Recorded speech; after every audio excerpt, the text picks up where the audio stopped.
So, you've probably heard people say that trusts are only for the rich, or only if you have a certain net worth. That's not true, and not the approach that I take. Instead, I let the client decide, is a will the best route, or is the trust the best route? It has nothing to do with how much you own, or might own, or your net worth, or anything like that, because it's really about the quality of what your family is going to have to go through. If you don't have a trust, your family is probably going to have to go through probate in most cases. If you utilize a trust instead and everything is done properly, then your family can avoid the probate court and things can be handled much more immediately and privately versus with a will where everything becomes public record. I would never make a judgment call looking at a client's assets to say, oh, that client doesn't need a trust and I'm not even going to talk to them about it. Or, oh, that client definitely needs a trust and that's all I'm going to talk to them about. It's not ultimately up to me.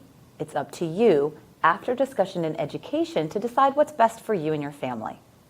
What's important to understand is regardless of the plan you choose, planning itself is the most important piece. It's a gift you give to the people you love the most, and it's the best way to ensure you will be taken care of the way you want to be if and when you need it, and your assets will pass to your loved ones as you decide. So going through the ins and outs of how a will works, what steps are actually going to be taken versus how a trust works and what steps to take under a trust down the road, that really helps you to figure out, is a trust right for you and your family? I want you to be able to make decisions about your estate plan with eyes wide open.